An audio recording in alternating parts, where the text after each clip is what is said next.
तो जैसा कि लास्ट पार्ट के एंड में हम लोगों ने देखा था कि पील पवेलियन के मास्टर की बातों को यहाँ पर कोई भी मानने के लिए तैयार नहीं होता है। इसलिए चंगसाओ यहाँ पर सभी लोगों को एक तरीका देता है कि वो अकेले इन तीनों डिप्टी कमांडर के साथ एक एक कर फाइट करेगा। इस पर ये तीनों डिप्टी कमांडर भी राजी हो जाते हैं और एक एल्डर चंगसाओ को फायर कंट्रोल करने के लिए चुनौती देता है। इस पर चंगसाओ भी इस चुनौती को एक्सेप्ट कर लेता है। इस पर यह एल्डर यहाँ पर अपनी फायर एनर्जी को रिलीज करने लगता है, जिसकी वजह से उसकी बॉडी के इर्द गिर्द में बहुत ही अमाउंट में थंडर एनर्जी इकट्ठी हो जाती है।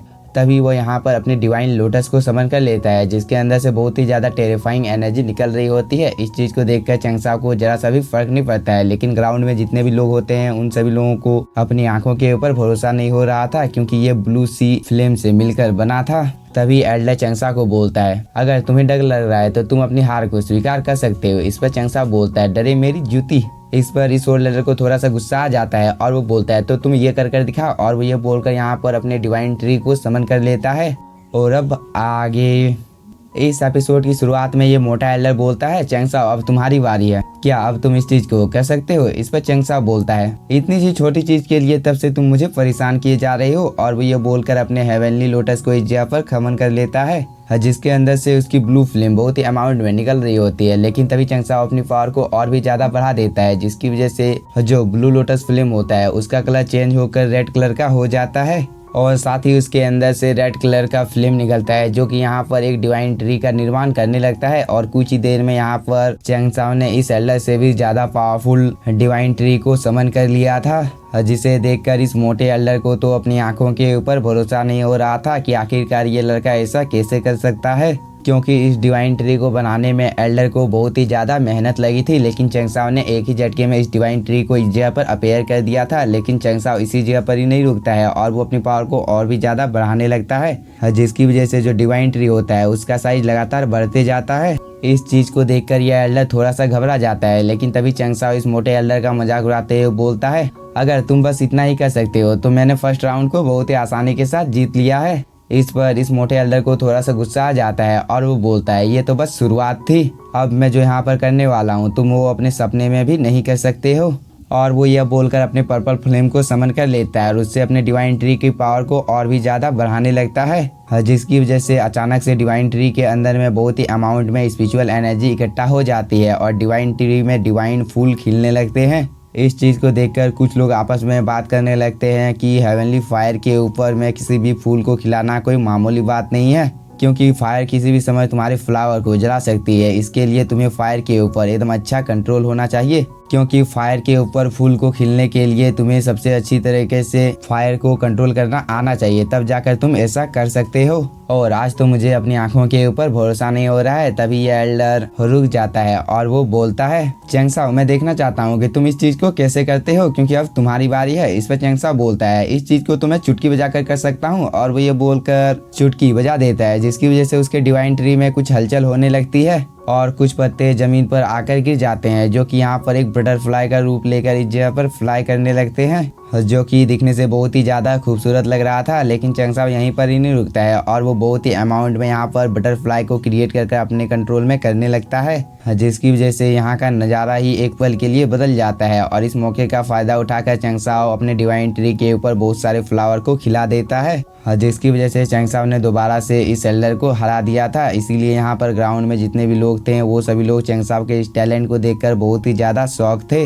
लेकिन तभी एल्डर जुआनी बोलता है, चंगसाओ तुम बहुत ही ज़्यादा अच्छे कर रहे हो और अगर तुम ऐसा ही करते रहते हो तुम्हें जीतने से कोई भी नहीं रोक सकता है। इधर हम इस एल्डर को देखते हैं, जो कि इस चीज़ को देखकर थोड़ा सा गुस्से में आ जाता है और वो बोलता है, मैं हार नहीं सकता हूँ। और वो ये बोलकर अपने एक बहुत ही ज़्यादा पावरफुल फॉर्मेशन को समन कर लेता है, जिसके अंदर से कुछ बर्ड निकलकर इस हेवनली फायर के पेड़ के ऊपर बैठ जाती है। इस चीज़ को देखकर ये एल्डर बहुत ही ज़्यादा खुश हो जाता है और वो चंगसाओ को बोलता है, अब तुम्हारी बारी है, मैं भी देखना चाहता हूँ कि तुम इस चीज़ को कैसे करते हो, क्योंकि मुझे तो नहीं लगता है कि तुम इस चीज़ को कर सकते हो। इस पर चंगसाओ बोलता है, तुम्हें मेरी चिंता करने की कोई भी जरूरत नहीं है, क्योंकि यह टेक्निक तो मैंने अपने बचपन में ही सीख ली थी। और मैं तुम्हारी जानकारी के लिए बता देता हूँ कि तुम्हारी यह टेक्निक बहुत ही ज़्यादा बेकार है। और वो ये बोलकर यहाँ पर अपने बर्ड को समन कर लेता है, जो कि बहुत ही तेजी के साथ में इस जगह पर फ्लाई करने लगता है। तभी वह चंगसाओ के इर्द गिर्द में भी घूमने लगता है। इसलिए चंगसाओ अपने बर्ड को इस एल्डर को परेशान करने का आदेश दे देता है, जिसकी वजह से यह बर्ड इस एल्डर को यहाँ पर परेशान करने लगता है, जिसकी वजह से इस एल्डर को थोड़ा सा गुस्सा आ जाता है। लेकिन तभी यह बर्ड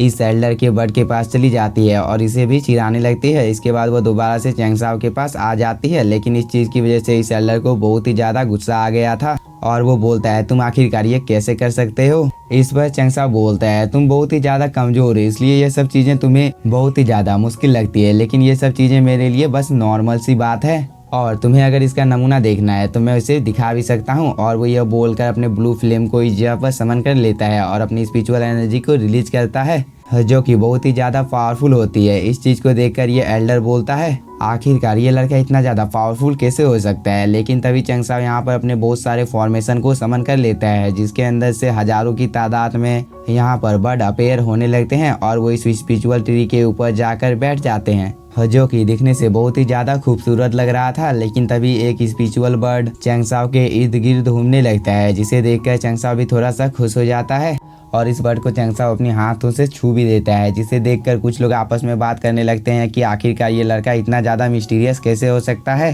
क्योंकि यहाँ पर इसने जिस टेक्निक का यूज़ किया है इस वर्ल्ड में शायद से ही इस टेक्निक के बारे में किसी को पता होगा, क्योंकि यह इल्यूजन बहुत ही ज़्यादा पावरफुल है और साथ ही ये लड़का भी बहुत ही ज़्यादा डरावना है। लेकिन तभी यह एल्डर इस चीज़ को देखकर बहुत ही ज़्यादा शॉक हो जाता है और उसे तो अपनी आंखों के ऊपर भरोसा नहीं हो रहा था कि चैंगसाओ ने उसे हरा दिया है। लेकिन यह एल्डर इतना सब कुछ हो जाने के बाद भी अब भी हार मानने के लिए तैयार नहीं होता है, इसलिए चैंगसाओ बोलता है अब तुम्हारी बारी है, तुम क्या कर सकते हो, मुझे कर कर दिखाओ। इस पर इस एल्डर को भी थोड़ा सा गुस्सा आ जाता है और वो दोबारा से अपनी फायर का यूज करने लगता है और वो भी चैंगसाओ की तरह बहुत सारे बर्ड को यहाँ पर बनाने की कोशिश करने लगता है।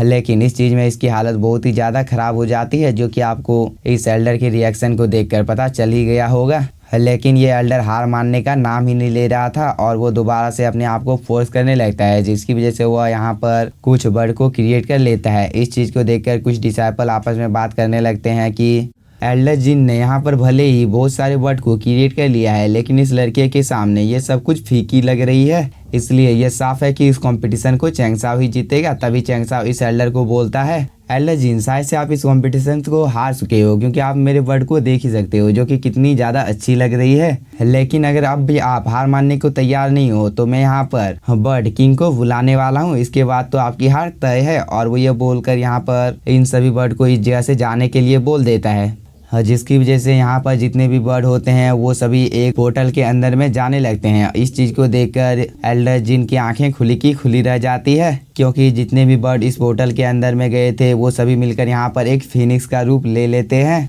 जो कि दिखने से बहुत ही ज़्यादा पावरफुल लग रहा था। इसलिए यह एल्डर का रिएक्शन यहाँ पर एकदम देखने लायक था।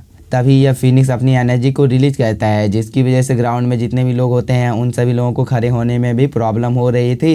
इधर ये फिनिक्स इस पोर्टल से बाहर आ जाता है और वो आसमान में फ्लाई करने लगता है, जिसे देखकर कुछ डिसाइपल बात करने लगते हैं कि ये आखिरकार कैसे हो सकता है कि चैंगसाओ ने यहाँ पर एक फिनिक्स बर्ड को समन कर लिया है। इधर ये फिनिक्स लगातार फ्लाई किए जा रहा होता है और इस चीज़ को देखकर ये सभी लोग बहुत ही ज़्यादा खुश हो जाते हैं। लेकिन जब ये फिनिक्स फ्लाई कर इस एल्डर के सामने से गुजरता है तब वह बहुत ही ज़्यादा डर जाता है और उससे तो अपनी आंखों के ऊपर भरोसा नहीं हो रहा था कि चैंगसाओ इतना ज़्यादा पावरफुल है। तभी चैंगसाओ हवा में फ्लाई करने लगता है और वो इस फिनिक्स के सामने चला जाता है और ये फिनिक्स भी चैंगसाओ से लिपट जाती है, जिसे देखकर ये एल्डर तो यहाँ पर कांपने लगता है। जिसे देखकर चैंगसाओ बोलता है एल्डर जिन आपके पास अब कोई भी रास्ता नहीं है, आप अपनी हार को स्वीकार कर लीजिए, नहीं तो इस चीज़ को आप बना कर मुझे दिखाइए। और चैंगसाओ के यह बोलने के साथ ही हम लोगों का यह एपिसोड हो जाता है खत्म। अगर आप लोगों को वीडियो पसंद आया होगा तो चैनल को सब्सक्राइब कीजिए और वीडियो को like. Thank you for watching.